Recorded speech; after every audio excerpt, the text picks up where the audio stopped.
você, Cê? Se você estudou bastante pra prova de identidade? Ai, foi cansativo. Estudei bastante. Eu também estudei, mas ainda tô meio insegura. Será que vai estar difícil a prova? Espero que não, mas acho que chegando na sala a gente pode dar uma revisada, né? Acho que sim, vamos lá.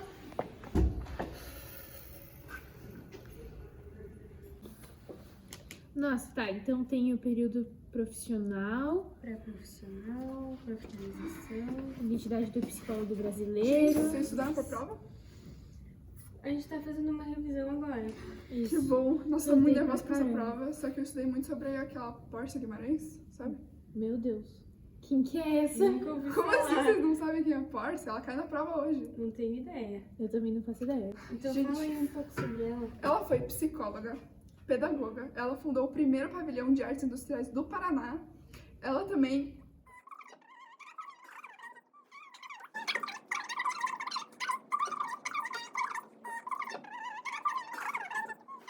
2,000 years later. Então, gente, é basicamente isso. Meu Deus, Fer, quanta coisa. Pois é, acho que a professora não vai cobrar metade disso. Você pode ficar tranquila. Ah, mas eu achei ela muito importante. Mas por que você se interessou tanto sobre ela? Ah, porque eu achei ela muito importante pela representação feminina no Paraná que ela trouxe. Ela é uma mulher à frente do seu tempo, que rompeu barreiras do machismo na sociedade e se inseriu no meio acadêmico. Esses são alguns motivos pelos quais a gente escolheu a Porcia para fazer o nosso trabalho.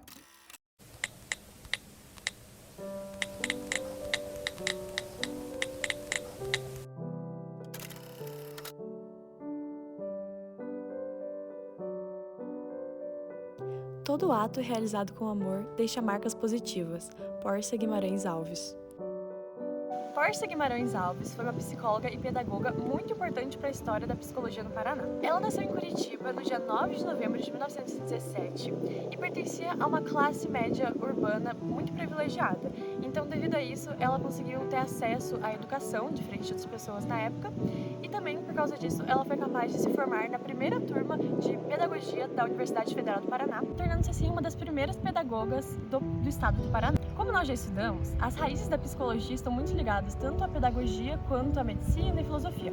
Mas na questão da pedagogia, enquanto a Porcia estava na sua graduação, ela se interessou muito pela área da psicologia na educação. Então, durante a sua graduação, ela entrou em contato, estudou muito sobre a psicologia da educação, foi a vários congressos, seminários internacionais e nacionais. Porcia foi muito relevante para a história da psicologia no Paraná, pois foi uma das primeiras tanto pedagogas quanto interessadas na psicologia do estado e que também, posteriormente, espalhou toda a sua influência e conhecimento sobre a psicologia para os demais. Porcia faleceu com 85 anos em 2005. Assim como a Luísa falou, a Porcia foi uma grande psicóloga e pedagoga, conhecida por grandes feitos na área da educação. Carreira profissional lá no grupo escolar, aqui em Curitiba mesmo, e mais tarde ela passou a lecionar em grandes universidades. Ela se formou na primeira turma de pedagogia no ano de 1941 pela UFPR e mais tarde, quando ela começou a lecionar no curso de pedagogia, ela lecionou a disciplina Psicologia na Educação. Em 1956, ela organizou a primeira clínica psicológica do estado. Mais tarde, em 58, instalou a classe especial para deficientes mentais. Sobre a classe especial, Porcia diz em seu livro, abre aspas, foi grande divulgação e aceitação dessa classe especial, a primeira que se organizava oficial e cientificamente em nosso estado, pioneira no Brasil no atendimento integrado ao aluno Em deficiente. 1962, ela se empreendeu na constituição do Instituto De Crolli, que reunia professores, médicos e psicólogos aqui em Curitiba, sendo pioneira em aplicar a psicologia do diagnóstico e terapia a crianças com desvios de comportamento. Mais tarde, nesse mesmo instituto, ela criou o Jardim de Infância e Classe para Superdotados. Em 1990, ela recebeu o título Vulto Emérito pela Câmara Municipal de Curitiba. Esse título é uma distinção honorífica do município de Curitiba, outorgado a cidadãos naturais da cidade, mediante lei específica para cada homenageado.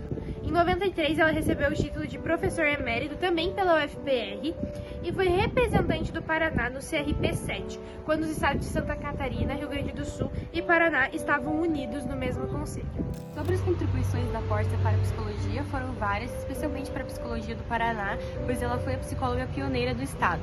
Então, para contextualizar, no curso de pedagogia eram necessários muitos testes de experimentos, como a divisão dos alunos em uma classe com base em suas habilidades, para poder entender o que cada aluno necessitava. Então, partindo desse princípio, a Pórcia, em 1992, criou o instituto chamado Instituto de Crolli, que unia a psicologia e a pedagogia, pois ela foi a primeira a aplicar testes psicológicos diagnósticos em crianças com dificuldades de aprendizado, relação com outras crianças e comportamento. E também, além disso, ela auxiliou na fundação da primeira clínica psicológica do Paraná. Sobre a clínica psicológica no Paraná, Pórcia fala em seu livro, abre aspas, o atendimento psicológico aos alunos com dificuldades escolares passou a ser rotina. Os médicos da cidade que, aos poucos, foram sendo informados dessa nova atividade então inédita, diagnóstico psicológico, idade mental, QI, passaram também a utilizar para benefício do próprio trabalho a novidade. Por isso, Pórcia Guimarães foi essencial no incentivo da profissão no estado paranaense, participando da criação da APEP-CRP, influenciando outras pessoas a se interessarem pela área e se tornarem psicólogos.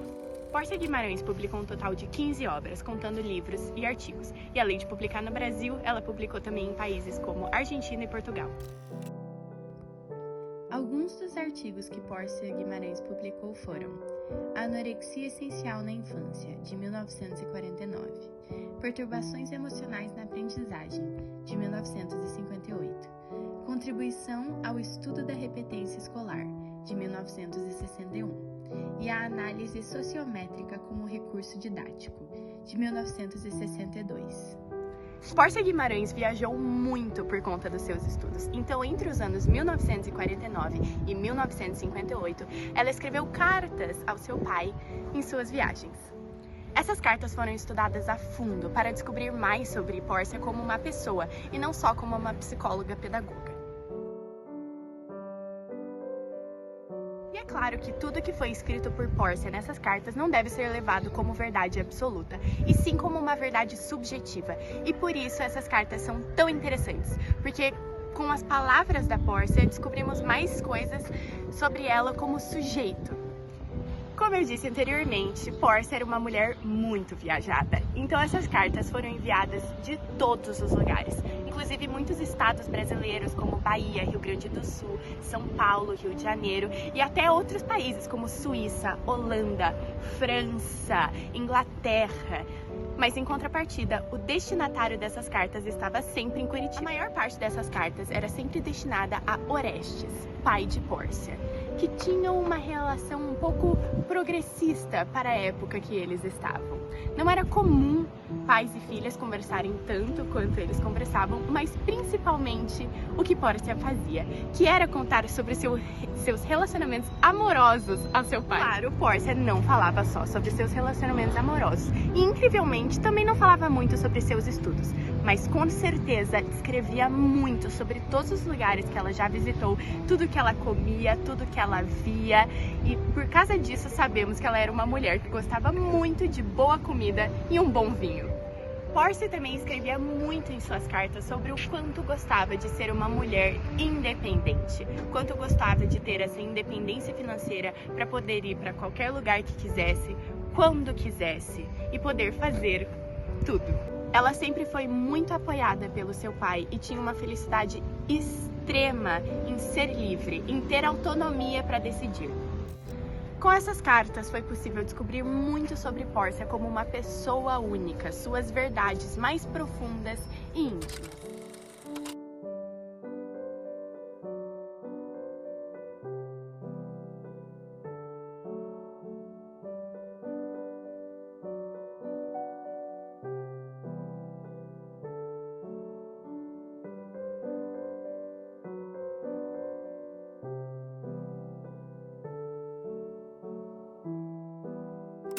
Os mais importantes que Pórcia publicou se chama Memórias da Psicologia do Paraná, nele, Pórcia trata sobre toda a trajetória dela na psicologia, que coincidentemente é a trajetória da criação da psicologia no Paraná, pois ela foi uma das pioneiras. O livro contém relatos e fatos e datas da criação da psicologia no Paraná e do desenvolvimento dela. Uma coisa muito interessante é que no livro tem a explicação de como foi projetado o primeiro curso de psicologia no Paraná. Então, é colocado quais eram as matérias que iriam fazer parte, quem foram os criadores, qual era a carga horária. Nessa página do livro, nós podemos ver quais eram as disciplinas nesse projeto de primeiro curso de psicologia. Elas seriam a História da Psicologia, Psicologia do Desenvolvimento, Estatística aplicada à Psicologia, Psicologia Diferencial, Psicologia da Personalidade, Psicologia Patológica, Psicologia Social, Psicologia Geral, Psicologia Experimental, Psicologia da Aprendizagem, Fundamentos Biológicos da Psicologia, Fisiologia e Endocrinologia, Sociologia, Antropologia Cultural e Introdução à Filosofia. Além disso, teria como matérias optativas a psicologia jurídica, política e pastoral. E é muito interessante também que esse livro que a gente pegou na biblioteca, ele foi autografado pela Pórcia em uma homenagem feita ao antigo reitor da PUC em 1997, a data de publicação do livro. Ela era a mais velha de 4 irmãos. Ela tinha uma relação muito próxima com o pai dela. Ele era o que financiava os estudos dela. Quando ela pediu para ele pagar as mensalidades da faculdade para ela, ele respondeu que para a educação, para o estudo, sempre há dinheiro. A família dela era tradicionalmente de educadores, então isso foi uma das coisas que aumentou o interesse dela na profissão. Ela diz que não olhava muito para esse lado profissionalizante ou de remuneração, mas que o interesse dela na área e a tradição familiar foram o que pegaram para ela. Ela não casou, ela seguiu a carreira intelectual. Ela poderia ter optado a se casar, mas ela tinha muitas exigências para os homens e não tinha muita paciência com isso. Ela se conectava com a vida doméstica mais pela irmã, que era bem próxima. Aos 33 anos, ela ainda vivia com o pai. Ela se mudou de casa em volta dos 40 anos. Ela era muito observadora e muito aventureira. Ela descreveu a experiência de ter vivido um terremoto no Chile como divertido e interessante, mesmo que tenha tido medo. Ela era muito procurada e convidada pelos europeus, só que ela não tinha muita paciência lidando com homens e ela não tinha muito interesse com isso, então ela normalmente deixava eles de lado. Ela era bem realizada com as viagens dela. Ela dizia que era um sonho louco, que ela estava vivendo um sonho louco. Ela diz que a melhor parte da experiência de faculdade dela foi a relação dela com os alunos, que muitos deles ela manteve amizade por um bom tempo. E ela diz que não teve voz e nem vez na faculdade, mas ela supriu essa frustração usando a energia e os desejos dela fora da universidade. Esse aqui é o primeiro pavilhão de artes industriais do Paraná, que foi fundado pela Pórcia.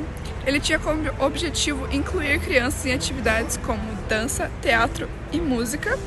E ele também fica na frente de uma van. Existe também o Jardim da Pórcia, que fica perto do Santa Felicidade. Ele é mais ou menos assim.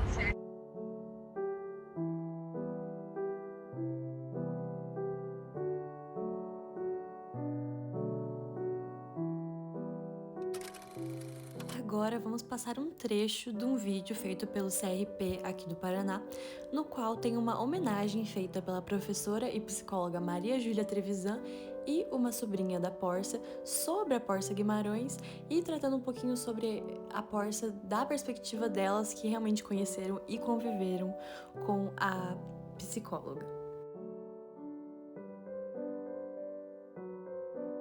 Eu diria que a Pórcia foi uma pessoa fantástica, divertida, interessante na conversa, prolixa muitas vezes, mas tinha sempre umas tiradas divertidas e algumas coisas que era peculiar dela. Ela foi indicada representante e nós não conhecíamos ela e não sabíamos por quem estavam sendo representados.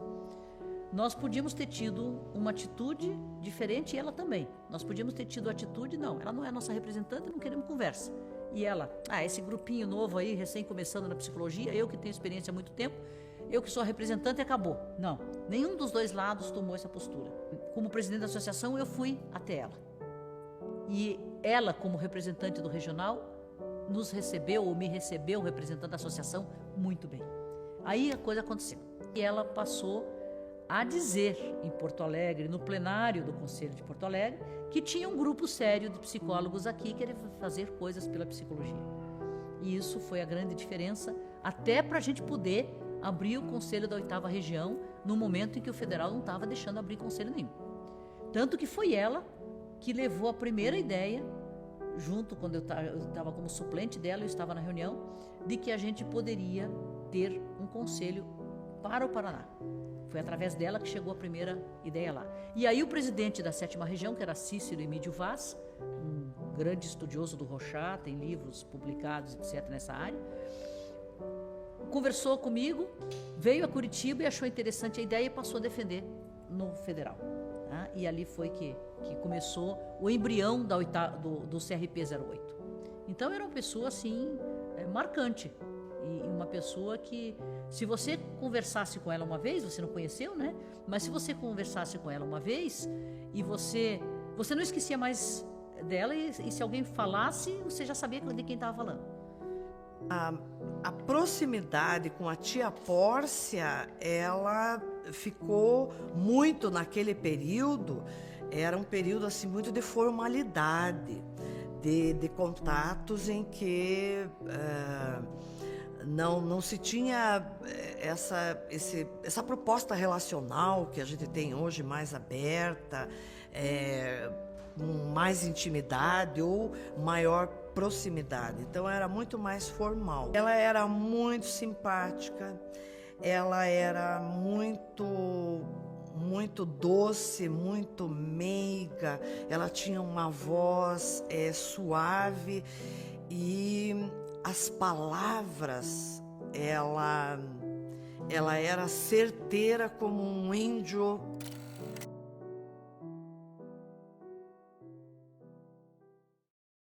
My name, my age, my favorite color, my height, my sign, do I have a lover? What's my nationality? E para finalizar, vamos ler um poema da Pórcia. Cheguei aos 80, sem sentir. Colhi, na caminhada, risos da infância, sonhos da adolescência. Sem sentir, cheguei aos 80. Olhando com assombro o caminho percorrido, e com um assombro maior, continuando.